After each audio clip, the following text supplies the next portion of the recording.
Hello and welcome to StratNews Global. I'm Surya Gangadharan. And with me, Nandan Unnikrishnan, a scholar on Russia at the ORF, the Observer Research Foundation. Nandan, thank you and welcome. Thank you so much, Surya. It's a pleasure. Obviously, we are looking at Russia, and there have been some recent developments. For one, there was the nuclear arms control agreement start between the US and Russia has been extended. This was through a telephone call from President Joe Biden to President Putin. So that is something that has been, which has been pending since the Trump days. It is now being cast in stone, for, at least for some more time. Secondly, President Biden apparently gave a earful to Putin on a range of issues, including human rights and Ukraine and so on and so forth. So perhaps nothing very new there. This is something the Russians have heard before. But let's get back to something more interesting. For this, right from the heartlands of Russia, there have been demonstrations against the government of President Putin. Whole range of people have participated. It's taken place in many cities. Nandan, what's your take on what these demonstrations are about? Is it anti-Putin? Surya, before I get to that particular question, let me just interject and say that it's true, according to the readout of the State Department, that President Biden gave a earful to President Putin. But I think the Russians have been more restrained in responding and therefore have not put into their readout that Putin would have given an equal earful back. So this is between them. I mean, each one will try to get an advantage. Let's wait and see how this develops. But they have extended the treaty for another 5 years. I think it's a great beginning. But coming back to the protests in Russia, these protests undoubtedly are anti-regime. They're not anti-Putin per se. You have to be very clear about that, because if you hold an election in which Navalny runs against Putin one-on-one, Navalny will be wiped. He'll become a floor mob. That is all. Election, Nandan?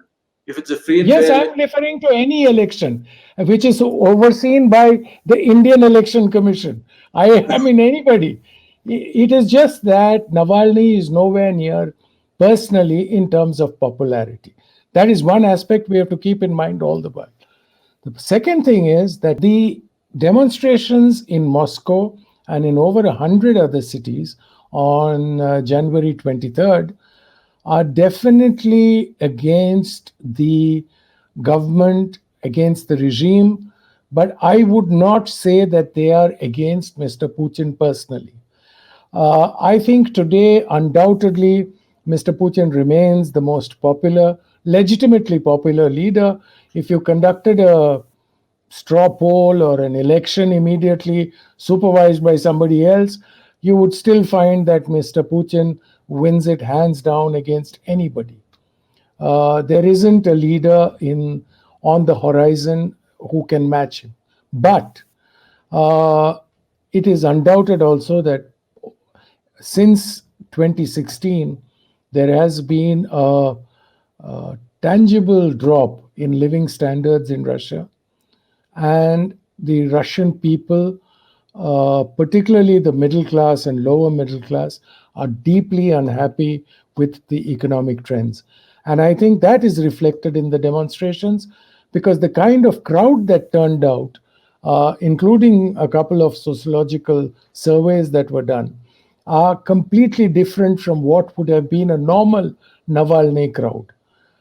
These are people who 42% of them had never participated in a demonstration. This was their first time, you see. If you watched it, and I watched the demonstrations live on various opposition channels, including Navalny's own streaming channel, and it was very clear that the slogans were against the government, against Putin, but not for Navalny's release. In fact, Navalny's release or Navalny's name was very, very, very rarely heard. It was primarily, a couple of chaps holding posters and stuff like that. So I mean, to summarize it, I think it is anti-government. It does not necessarily mean it is pro-Navalny. And the third thing we must keep in mind, that these demonstrations do not necessarily mean that they are pro democratic or that they are liberal democratic. These could be elements which are right wing, which are very, very different from what we think or we get the impression from the Western press. Nandan, I'm a little intrigued by the word you used, regime, with reference to Putin's government. Why do you use that word? Isn't it something more akin to what Bashar Assad's regime, in Syria and those kind of characters? I mean, why do you use the Well, word regime? of course, it is definitely not anywhere near anything in Syria or Saudi Arabia, or for that matter in China. It is definitely far, in that sense, more democratic, if that is the right term to use, more free, I would say, than those regimes. But the point is that we have to recognize that Russia is governed by an authoritarian system. There is no doubt about it that there is one leader or there is one setup in which several elites have come to a consensus, and the consensus is voiced or is facaded by one leader, and that leader is Putin. Putin is an extraordinary leader, there's no doubt about that. So it would be incorrect to say that he is the facade. In some ways, the relationship between him and the elites is very dynamic in the sense that he shapes their views as much as reflects their views. So it's a very dynamic relationship between them. But nevertheless, we have to recognize that for all its worth, Russia is an authoritarian regime. And that is why I use the word regime. It is not different from when the Tsar used to rule. It is as authoritarian as that. Mhm.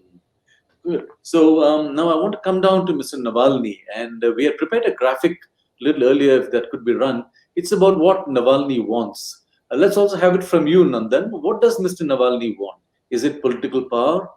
I presume that's what it is. No, Mr. Navalny, firstly, right now, recognizes, if he's a realist, that he can't challenge Putin for power. I mean, it is not something that could be done right now.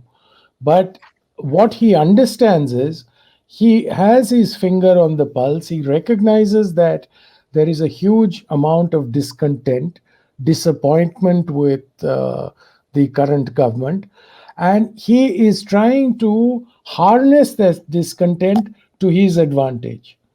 Now, the point is, Navalny himself is, I would describe him at best as a right wing nationalist leader.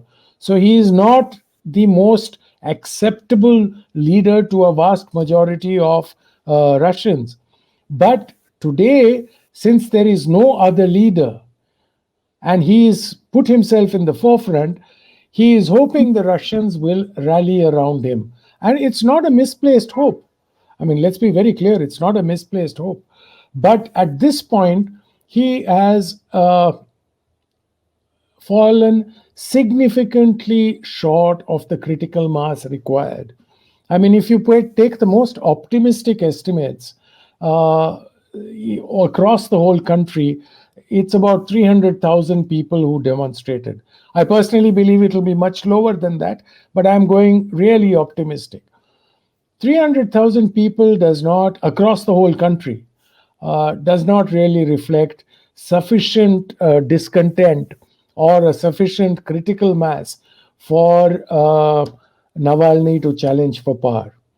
But the good optimism inspiring signs for Navalny would be that this demonstration on the 23rd took place in more than 100 cities and townships, which is much larger than, much more widespread, not larger in terms of numbers, but in terms than any of the other demonstrations.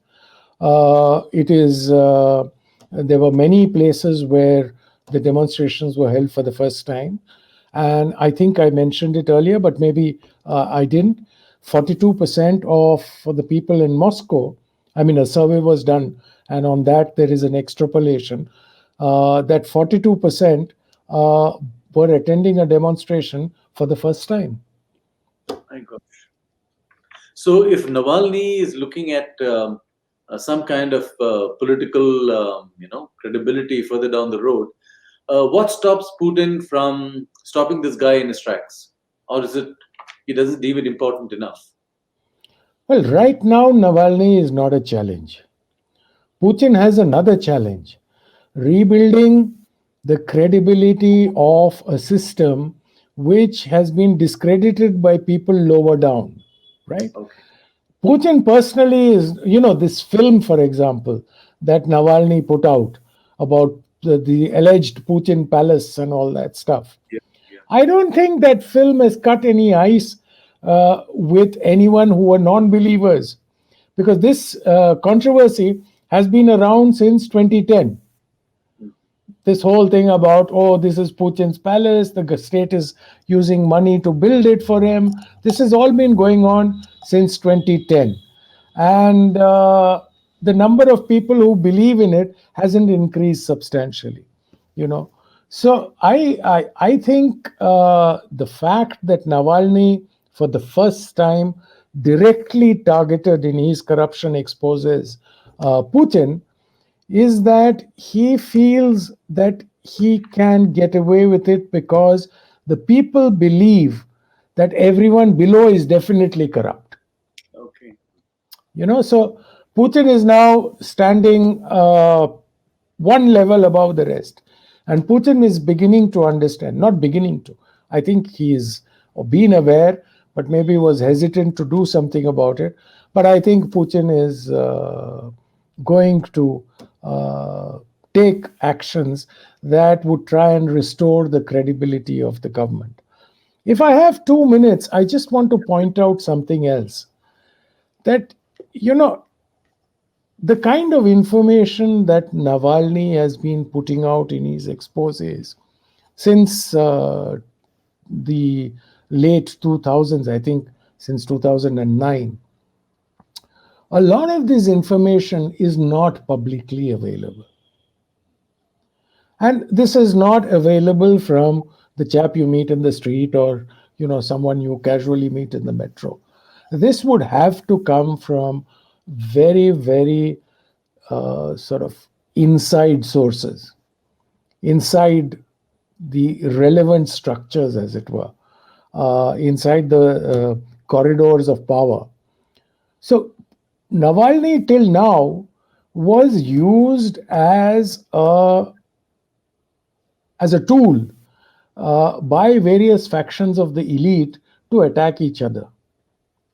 He was fed information, he put it out. He was not a tool in that, unwitting tool.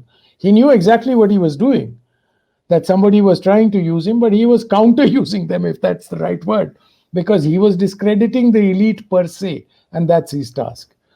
But today, what has changed is that, having been in Berlin, there is a certain element that has crept in where uh, there is a feeling that maybe there are certain external players who are now trying to use him.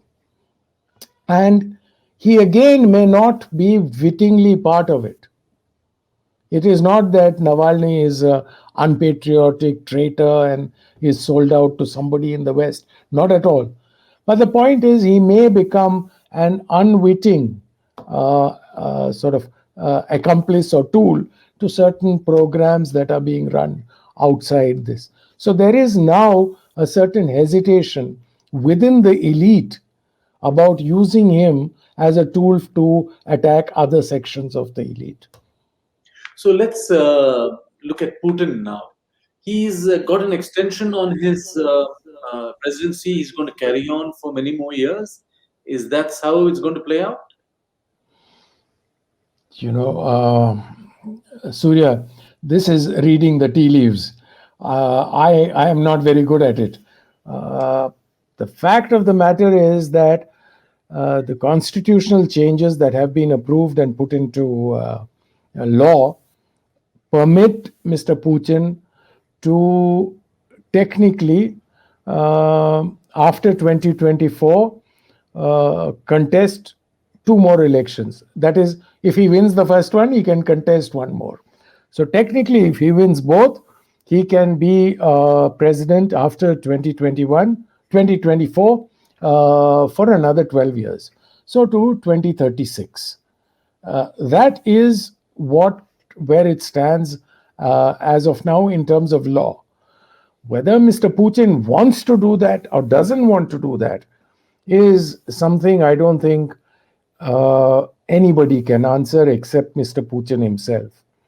But if one is to try and read the various signs, as people who watch the country do, just as I'm sure foreigners try to read India and the mysterious goings on in corridors of power, similarly, there are others who do the same for the Kremlin.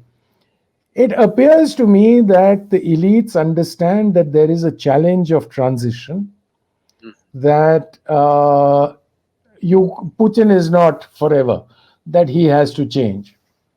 There is also, in my opinion, a feeling, and this is my personal feeling, having seen him, at a couple of occasions in close quarters, I get a feeling that he is not averse to leaving the limelight, provided whatever comes and replaces him continues on the same path of restoring Russia's greatness on the international arena. In other words, Putin firmly believes that Russia is a great power and therefore should be treated as that, and Russia will never be subordinate to any other power or any other aspirant for hegemony. This is Putin's belief. Now, he wants his successor to be in a somewhat similar mold. So I think the search is on with Putin as well as the elites that he arbiters for a successor. Right now, I don't think anyone can say that the successor has been found or not. But we still have another 3 years to see what comes up. And maybe even longer. Oh, absolutely. I mean, if the successor is not found, I have no doubt that Putin will continue, unless some disaster strikes in between. But Yes. I have no doubt that Putin will then attempt to contest the 2024 elections. And a lot will depend, actually, Surya, on how well they do internally. If they are able to improve the economic situation, if they're able to somewhat stop the dropping living standards, and try and sort of start a reverse direction movement, then the regime, in the sense the elites, can easily find someone and they can move on. And if I was in the elite, I would want someone to take over while Putin is alive, so that he's still around to pull the chestnuts off the fire if anything goes wrong. But as I said, if the economy does not improve, then it is going to be a tough ask even for Mr. Putin. On that note, Nandan, thank you very much. As always, a pleasure talking to you. Thanks very Thank you, much. Surya. A pleasure being in a place where people allow you to speak. You're very welcome. Thank you. Thank you.